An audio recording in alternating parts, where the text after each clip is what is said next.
Muy buenos días a todos. El día de hoy hablaremos acerca de la vida y la obra de Karl Marx.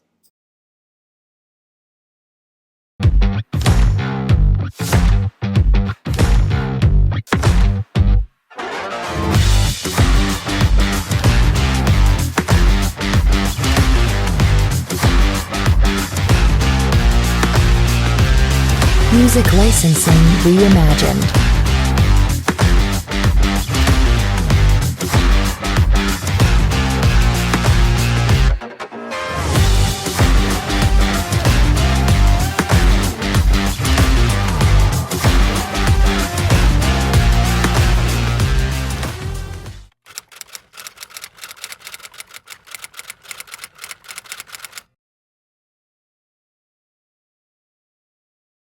Comencemos este viaje intelectual situándonos aproximadamente en el siglo XIX, una época a la que podemos llamar como época de profundas transformaciones sociales, económicas, sociales y políticas.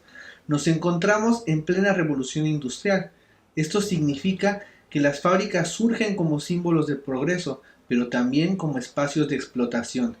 El capitalismo moderno toma forma poco a poco, acompañado por nuevas tensiones sociales, mientras que el auge del proletariado urbano y el declive del antiguo orden feudal está a la orden del día. El escritor Charles Dickens, testigo agudo de su tiempo, describió esta era con una frase memorable al inicio de Historia de dos ciudades. Él decía: era el mejor de los tiempos, pero también era el peor de los tiempos, capturando la ambivalencia de una modernidad que traía promesas de progreso, junto con profundas desigualdades sociales. Y es precisamente en este contexto que nace Karl Marx en 1818, en la ciudad de Treveris, que entonces formaba parte del reino de Prusia. Fue el hijo de una familia judía convertida al cristianismo luterano. Marx se formó inicialmente en ciencias jurídicas, en el derecho, pero muy pronto derivaría hacia la filosofía. Y es que fue en la Universidad de Berlín el lugar en el que entró en contacto con las ideas de Hegel, cuya dialéctica influiría profundamente en su pensamiento.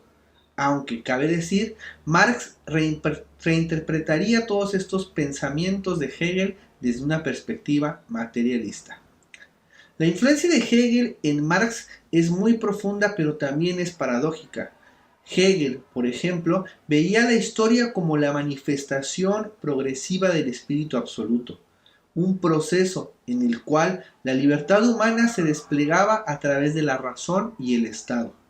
Su método dialéctico, muy característico de la filosofía hegeliana, estaba basado en la idea de poner una contradicción y una superación, en este famoso método que se conoce como tesis, antítesis y síntesis, lo cual le permitía pensar el cambio histórico como un proceso racional, pero además como un proceso profundamente necesario. Marx, sin embargo, invirtió esta lógica idealista. En lugar de una historia guiada por el espíritu, Marx propuso una historia guiada por la materialidad de la vida humana, por las relaciones concretas de producción y reproducción de la existencia. De Hegel, Marx conservó el enfoque dialéctico, pero lo puso de cabeza, como él mismo dirá en su epílogo a la segunda edición del Capital. Donde Hegel ve ideas, Marx ve relaciones sociales. Este contraste no es menor. Para Hegel, el mundo material es una manifestación secundaria de lo racional. Para Marx, en cambio, las ideas no son sino reflejo de las condiciones materiales. El idealismo hegeliano comienza en la conciencia y culmina en el Estado como encarnación de la libertad. En cambio, el materialismo de Marx comienza en las necesidades básicas de supervivencia y trabajo, culminando finalmente en la lucha por transformar las estructuras que perpetúan las desigualdades sociales.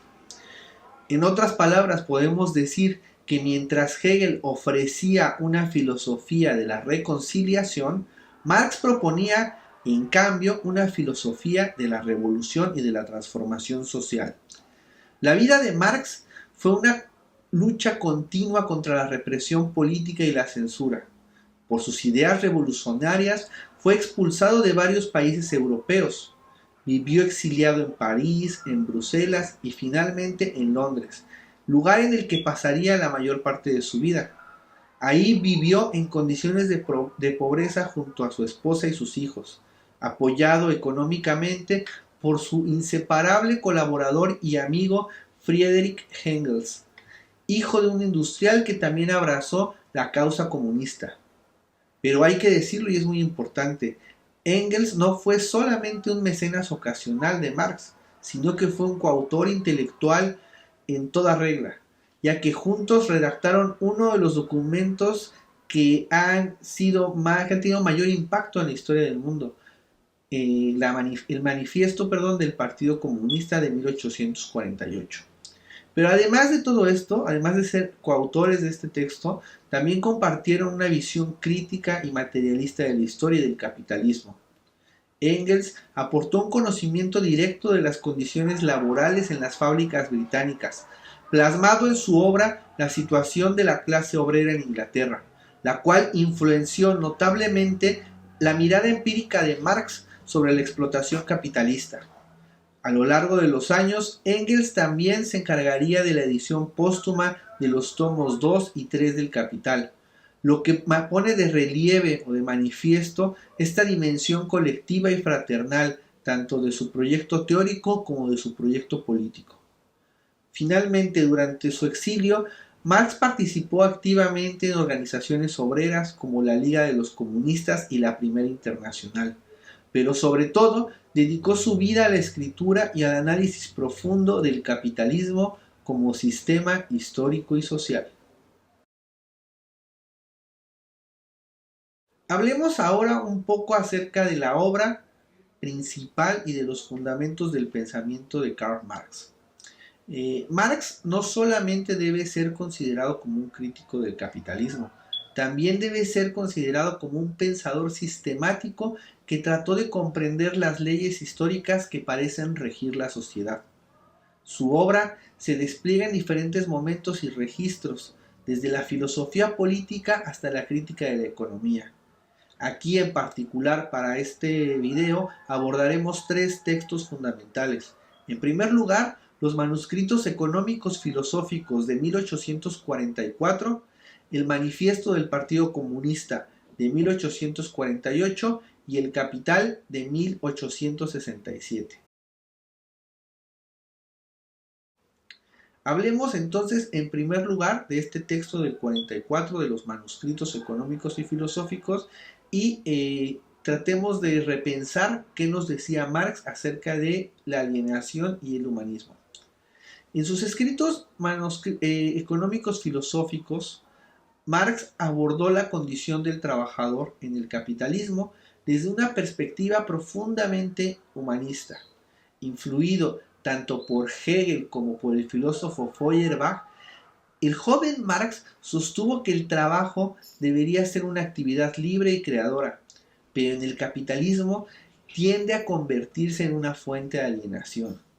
Por ejemplo, el obrero se ve separado del producto de su trabajo, de su propia esencia como ser humano, de sus semejantes y de su naturaleza. Esta alienación es considerada por Marx como una forma de desposesión existencial, no solo como una desposesión económica. Pensemos en el caso en el caso concreto, de un obrero textil del siglo XIX, o como un trabajador del siglo XXI que vive en condiciones de explotación. Se trata de un trabajador que trabaja más de 12 horas al día, tejiendo una fábrica, sin controlar ni el ritmo ni el destino de lo que producía. La tela que sale de sus manos no es para su uso, ni siquiera para el uso de su comunidad, sino para ser vendida, comercializada en un mercado que él no comprende ni domina. De tal forma que en un sistema de producción de esta naturaleza no hay cabida para la realización personal. Solamente existe desgaste físico y subordinación a un engranaje mayor. Este enfoque ético-político será un hilo conductor que acompañará a Marx a lo largo de toda su vida incluso cuando su análisis filosófico, político y económico se vuelva más estructural. Pero hablemos en segundo lugar del materialismo histórico y el materialismo dialéctico. Marx parte de una premisa sencilla pero muy poderosa. Nos dice que no es la conciencia la que determina la vida, sino la vida la que determina la conciencia. Esta afirmación invierte radicalmente la tradición idealista que había dominado la filosofía alemana, sobre todo por este coloso de la filosofía que era Hegel.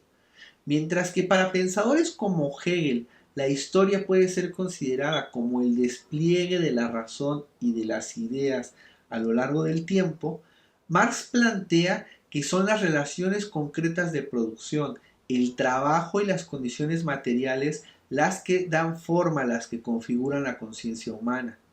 En otras palabras, todas nuestras ideas, todos nuestros valores, todas nuestras instituciones, nuestras reglas, nuestras leyes, e incluso nuestras más profundas aspiraciones están profundamente moldeadas por la forma en la que satisfacemos nuestras necesidades básicas. Así, para entender la historia, debemos ser capaces de mirar esas condiciones materiales de la existencia. Por ejemplo, cómo las sociedades producen y distribuyen sus bienes, quiénes son los dueños de esos medios de producción. Y al poner atención en eso nos daremos cuenta que no son las ideas, ¿verdad?, ni las creencias de las personas las que moldean el devenir histórico.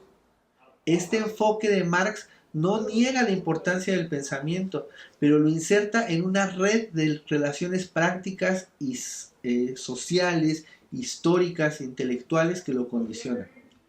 De esta concepción se deriva la idea de una cierta ley de inevitabilidad histórica, según la cual cada modo de producción contiene en sí mismo todas las contradicciones que conducirán a su propia transformación. Marx sostiene que el capitalismo, al desarrollar sus propias fuerzas productivas y ampliar la explotación del proletariado, genera al mismo tiempo las condiciones materiales y subjetivas para ser superado. Como nos podemos dar cuenta, se trata prácticamente, ¿verdad?, de el método hegeliano, pero puesto de cabeza. De tal modo que, por ejemplo, ¿no?, el feudalismo fue históricamente reemplazado por el capitalismo a través de revoluciones burguesas. Marx anticipaba que la sociedad capitalista sería eventualmente reemplazada por una sociedad comunista. Esta no debe ser considerada naturalmente una predicción fatalista, sino solamente una hipótesis basada en el análisis de las tendencias objetivas del sistema económico y de las potencialidades emancipadoras de la clase trabajadora organizada. Naturalmente se trata de una hipótesis que no se materializó, ¿verdad? Al menos no con la premura con la que imaginaba Marx. Este enfoque del que les estaba hablando se conoce como materialismo histórico. En ese sentido podemos decir que la historia, según Marx, avanza a través de contradicciones sociales, especialmente entre clases que tienen intereses opuestos, por ejemplo, amos y esclavos, señores feudales y siervos, burgueses y proletarios. Esta tensión dialéctica se puede considerar como el motor mismo de los cambios sociales, de tal modo que las clases sociales no serían simplemente categorías abstractas, sino sujetos colectivos con intereses materiales enfrentados.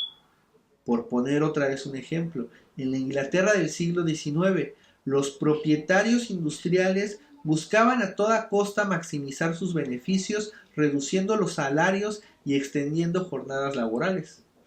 Mientras que los trabajadores organizaban huelgas y sindicatos para defender sus condiciones de vida. La historia, vista a través de este crisol, no es un relato lineal de progreso, sino un campo de lucha constante entre fuerzas sociales en conflicto. El materialismo histórico nos invita a leer los grandes acontecimientos de la historia no como expresiones de ideas universales o abstractas, sino más bien como los efectos de estas ideas en las correlaciones de fuerzas políticas, materiales, concretas, económicas.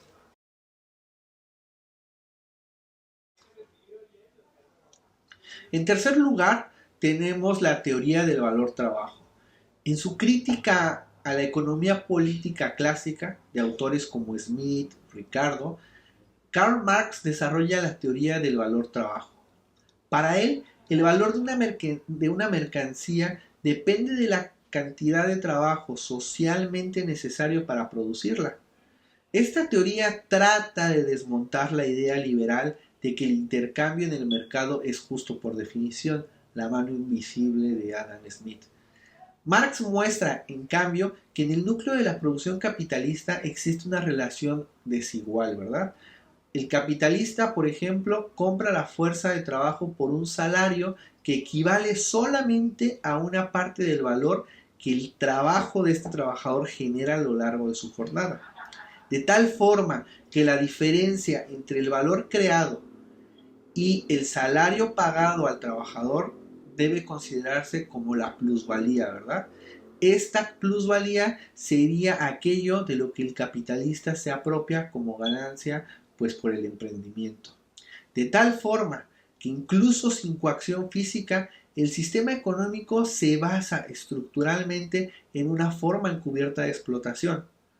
Por poner un ejemplo, si un trabajador genera en una jornada laboral bienes por valor de 100 unidades monetarias, de 100 monedas, de 100 pesos, pero solo recibe un salario equivalente a 40 pesos, eso significa que las 60 restantes, las 60 monedas, los 60 pesos restantes, constituyen la plusvalía apropiada por el empresario, aquello que el empresario estaría robando, extrayendo del proletario. Vistas las cosas así y bajo esta lógica, es normal pensar que este tipo de explotación permite al capitalista acumular riqueza de manera exponencial, mientras que se reproducen las desigualdades entre capitalistas y trabajadores. Pasemos ahora al punto número 4, la lucha de clases. En el Manifiesto del Partido Comunista de 1848, Marx y Engels escriben lo siguiente: la historia de todas las sociedades hasta nuestros días es la historia de la lucha de clases. Esta frase resume su visión del conflicto como clave, como pieza fundamental, ¿verdad?, para la evolución social. La burguesía, considerada la clase dominante del capitalismo, habría generado una clase oprimida, la cual se llama proletariado. Misma clase que al tomar conciencia de su situación podría protagonizar una revolución capaz de superar al capitalismo, dando lugar a una sociedad sin clases sociales tal como la imaginaba Marx. Esta conciencia de clase, naturalmente, no es algo que surge de manera espontánea o automática en los individuos.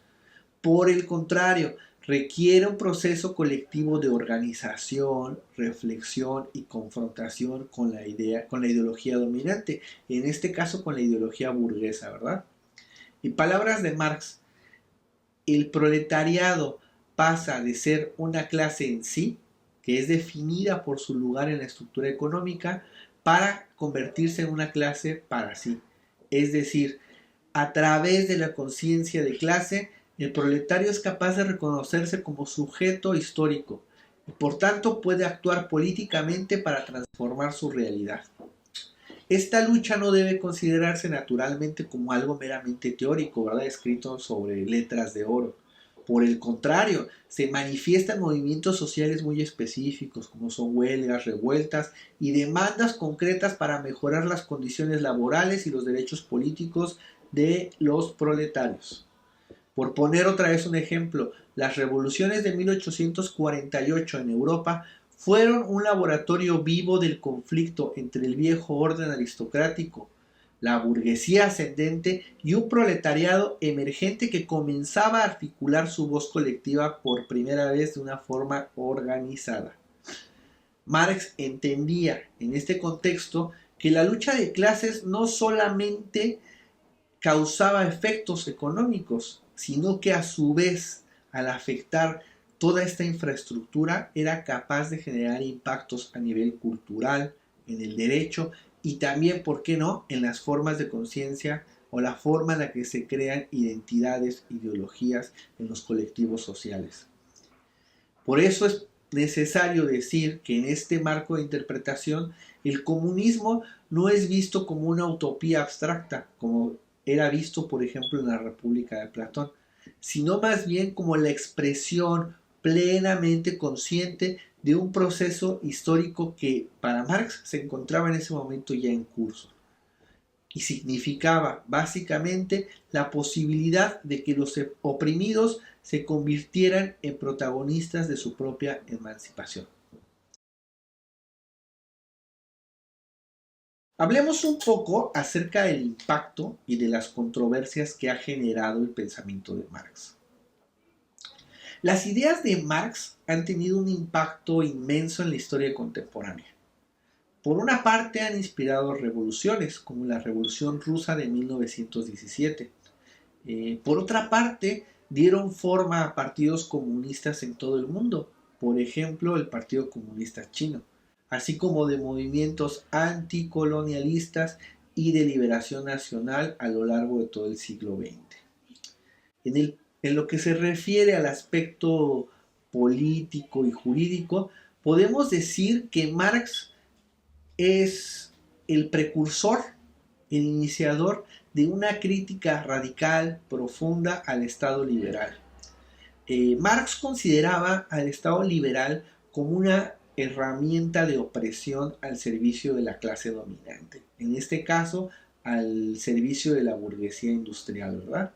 Es por esa razón que en su análisis filosófico el Estado no es visto jamás como un árbitro neutral, sino como un aparato social que garantiza la reproducción de las condiciones que favorecen tanto al capital como al capitalista.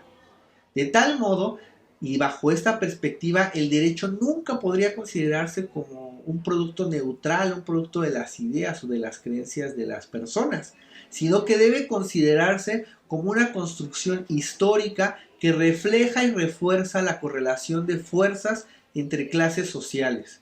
Es lo que Marx llamaba la superestructura jurídica y política, que se erige o se erigiría sobre la base, sobre una infraestructura de las relaciones de producción, es decir, toda la economía. Esta visión ha sido clave para la teoría crítica del derecho, inspirando, ¿verdad?, a muchísimos autores, entre los cuales se encuentran Herbert Marcuse o Franz Neumann de la Escuela de Frankfurt. Especialmente estos dos autores exploraron de qué manera el derecho puede funcionar tanto como un instrumento de dominación como un potencial vehículo de emancipación. Entre las valoraciones críticas que se han hecho a su pensamiento podemos resaltar los aportes positivos. Entre estos aportes positivos destacan, en primer lugar, su capacidad para desenmascarar las estructuras de poder económico que están ocultas tras las instituciones que se nos presentan como neutrales, ¿verdad?, como imparciales. En segundo lugar, se encuentra su crítica a la deshumanización del trabajo, sobre todo en las industrias, lo cual esta crítica sigue siendo muy relevante en debates sobre automatización o precarización del trabajo. Finalmente, tenemos que mencionar su ética de la emancipación, que ha puesto en el centro la dignidad de las personas trabajadoras. Pero también hay críticas importantes. El primer elemento que ha sido duramente criticado y con justa razón en su filosofía es su idea del determinismo histórico. Algunos pensadores sostienen con justa razón que Marx sobreestima el papel de la economía y subestima la autonomía de la política, la cultura o el derecho en el desarrollo de los acontecimientos históricos. Además, su materialismo histórico, ¿verdad?, es una forma de romanticismo determinista en la que se piensa o se cree, ¿verdad?, que existe una ley de inevitabilidad histórica que en los hechos no se ha manifestado como tal. En segundo lugar, también hay una crítica a su trabajo por la falta de desarrollo institucional, ya que si bien describe algunos aspectos del capitalismo con gran detalle, lo cierto es que algunas de sus propuestas para la sociedad comunista son vagas o utópicas, o en algunos casos hasta despóticas, ¿verdad? Por ejemplo, cuando se habla del despotismo, ¿verdad? O de la tiranía del proletariado.